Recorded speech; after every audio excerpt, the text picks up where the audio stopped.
All right, guys, we're back here, 19.4. We're going to run over kind of a follow-up session to the podcast that we went live with the announcement.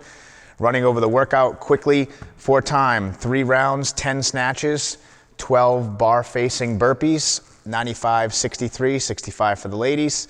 Rest 3 minutes, 3 rounds, 10 bar muscle-ups, 12 bar-facing burpees, and so forth. 12-minute cap. Again, following up on the announcement, we're going to run over some warm-up ideas, some setup, nutrition, pacing, per movement, and a little bit on strategies and some follow-ups to what we saw yesterday. So again, just first things first, we're going to go setup, not a huge deal, not something we're really harping on or focusing on. It's pretty self-explanatory. You're setting up the bar so that you're doing your power snatches and jumping over it. Once your 3-minute transition comes into play and you move to the barbell, you can simply slide it over where you're on the rig and back to the bar thereafter. Not a ton of tricks to set up today. So onto the warm-up. Again, this is real basic. We're not going to spend time with specific warm-ups simply because a lot of people do their own thing. They're comfortable. They've been doing it all year. We're not going to throw a specific warm-up at people and have them confused. So 10-minute of monostructural work. This is just to get yourself heated, get yourself sweaty, get the blood flowing. 5 to 7 minutes of dynamic work, lower and upper, since you're incorporating both, and tons of rotation in this workout. Mobility and activation, really getting ready for the power snatches, loosening the hamstrings up, shoulders, pecs, biceps. That's where you're seeing the most stress in this workout, at least from the top tier folks who are getting through the entire workout. Definitely you want to loosen up the chest, pecs, mine are everywhere in between, lats, shoulders, get everything warmed up. Bunch of single arm pressing, single side movements, unilateral stuff, just to get everything warm and good before you get into 60-70% efforts in the actual movements that you're going to be doing for the snatches, whether that is muscle snatches, power snatches, which we'll go over. You have some options. And for the bar facing burpees, just getting that rhythm down, working your way into some higher output rounds, maybe 85, 90%, cutting the reps in half. Again, this is just working on timing, getting yourself prepped and ready for that workout. A few things here on the barbell, chalked up hands, bar grips, making sure all that stuff is situated as you're warming up. So you can go over it one more time once you get started, but you don't want to be kind of 3, 2, 1, go. Clock goes, you realize maybe you missed something. So having that play a role as you get your warm up and your stations ready will be important. Setup we went over, nutrition, nothing crazy, but not a workout that you're going to want to have your body digesting food. So keep yourself in a fasted state, maybe 2 or 3 hours. It's a little bit individualized in that sense, but again, I wouldn't be eating a full meal an hour before. So something light. Some people like the pre-workout stuff. Some folks like the Fuel for Fires, but as far as your meals go, time them out accordingly. Make sure you are 2 to 3 hours prior to your workout before you go at it. So keep your body in the right state. Running over movements. Again, following up on the podcast, we touched on a lot of things. We got to see some more last night and this morning. So we've learned a few things, but a lot of things pretty much stayed in line with what we assumed last night once the workout was announced. So snatch first. Thinking efficient technique, muscle versus power, contact points. Those are, again, individualized relative to what you've done through the year. Most folks have competed for a while now. This isn't their first go. So the technique, there's efficient ways and there's non-efficient ways. But for the sake of the open WOD, you're not going to try to deviate and change things overnight. So if you happen to make contact off the legs versus the hips with the lighter snatches, keep that going for what you've been doing. Don't try to change it up. If you have a very difficult time with that, though, that might be something that you want to learn to bring the bar into the hip, or vice versa. Some people do better off the legs for this lighter stuff and just cycling. Muscle versus power is a big one. You saw it even last night in the announcement. I think Vellner was just muscle snatching every one, and you saw some folks who were power snatchers. We saw it at regionals last year with Chase and numerous other ones. I think he won that workout, and he just muscle snatched the whole thing. He had the announcers being like, oh, that's not efficient. Well, he won the workout, so it obviously was efficient for him, and this follows suit. Muscle versus snatch, it's a light enough weight. I do think majority of people will will benefit from not trying to muscle and force it, having a rhythm, whether that's off the hips and catch as you come down, off the legs to the floor, or from overhead to the floor is fine. It's really just, again, what you're used to and what you find to be most efficient and less taxing for you. Contact points follow suit with that. Some folks go the no contact route, and that's fine. Again, if it's just pure muscle, you can still muscle snatch with the contact, and that's good too. But definitely during your warm-ups and while you're playing with movements, a lot of folks did it this morning where they played around with the movements and they found that happy medium, what they feel comfortable with. That's going to be the way you carry out the snatches. Bar facing burpees. Few things this year. Efficiency is huge. First half of the workout is a burpee workout. Second half of the workout, it becomes a bar muscle up workout, and the burpee pace is dictated on that, depending on what you're doing for your bar muscle ups. But so this year they've brought back that you can step down and step up. That's huge. Not something that majority of folks will do, but can be a huge benefit for those who have timed that out in the past and worked with it. Just generally jumping down, stepping up, and having a one leg, two leg step jump, very efficient timing wise, and usually it can keep the heart rate down and control pacing very well. But you'll have to play with that, whether you're stepping up and stepping down, jumping up, jumping down, mixing both. The timing of your burpees needs to be very important. You can't be fluctuating pace and speed throughout your 12s and expect to control your heart rate. You do want to have some sort of rhythm on these. So for some people, again, they get in a much better rhythm by stepping down or jumping down and stepping up, or stepping down, jumping up, whatever it may be. These are things you need to figure out in your warm-ups with your teammates, those around you who can just efficiently watch you, maybe get some time frames as well as you're going through here on the rounds, and see if you can, not to say you want to change things right before you go, but you should be able to get a gauge of where you are. That'll be definitely helpful. So one thing on the burpees as well, pace can change. Again, talking about the first 3 rounds, it is a burpee dominant workout.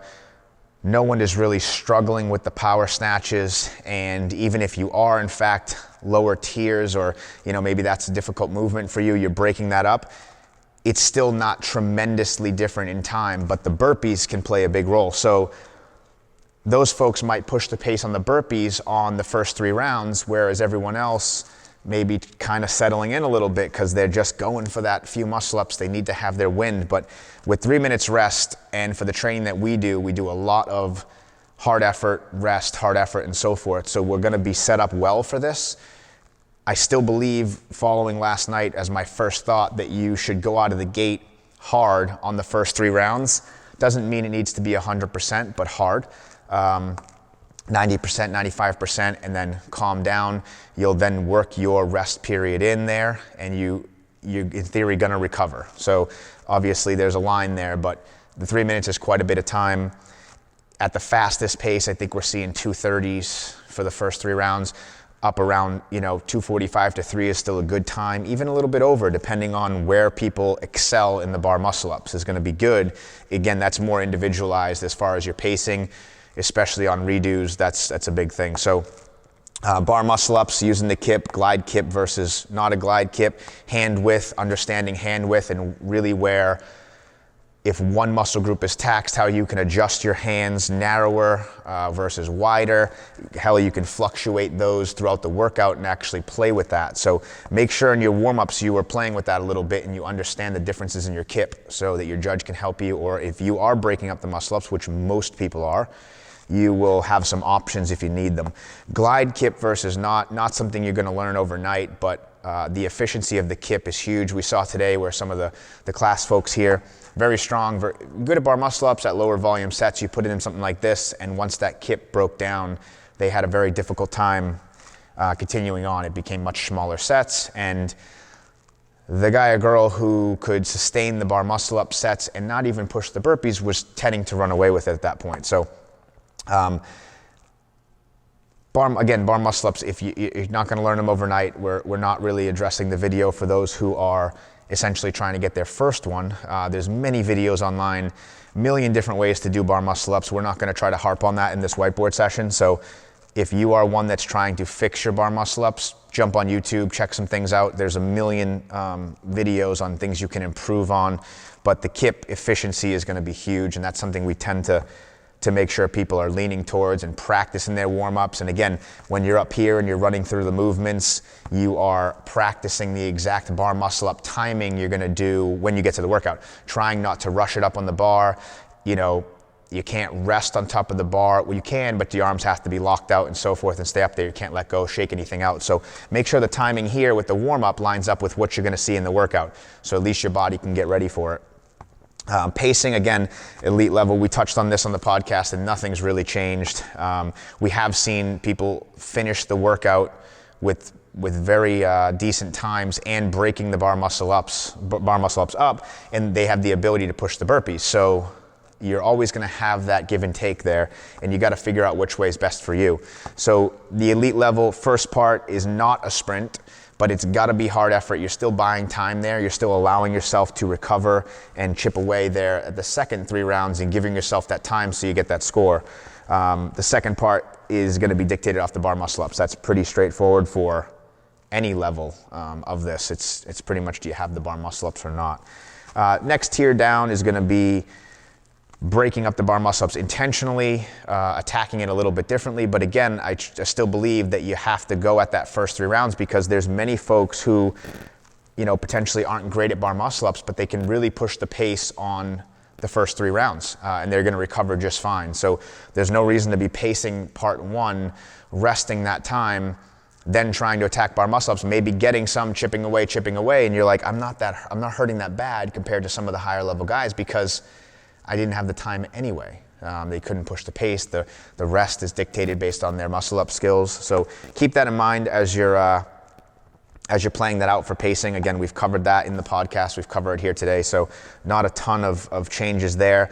Last thing, just from a strategy standpoint, power output dictates your pace. The bar muscle ups efficiencies, bar muscle up efficiency, the hard effort, and who can sustain that, and who can hold on to unbroken. Unbroken bar muscle ups is huge, don't get me wrong, but I've already seen it where we had unbroken bar muscle ups and slower times finishing the workout than those who broke up the bar muscle ups in 2 sets, but were able to push the burpee pace. So you can't say that one is faster than the other. It's very much individualized.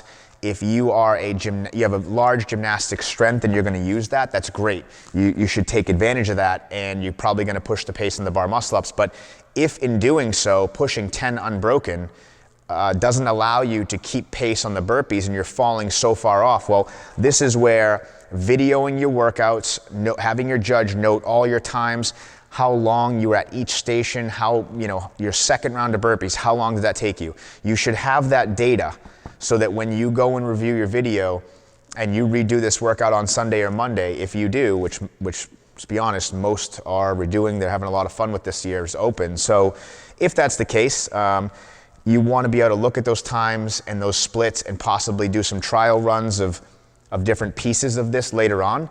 And what you'll do is you'll then decide, well, should I break up my bar muscle ups this time, or should I try to go and broke, whatever it may be, swapping that back and forth. You need to understand where your time is spent. So a note for that is, you know, video your workouts, analyze your videos, video reviews, watching your stuff back, timing it out, getting a gauge of where you could improve if you decide to redo it, is always a huge plus and a one-up if in fact you are redoing it. So that's pretty much about it. The tier 2, tier 3, which again, not categorizing people, but where we're saying, hey, you're breaking up. Again, first part's not a sprint, but you're trying to buy some time. You do have a decent rest period, and you start on the bar muscle ups. So we haven't seen anyone that is just that destroyed come that bar muscle up.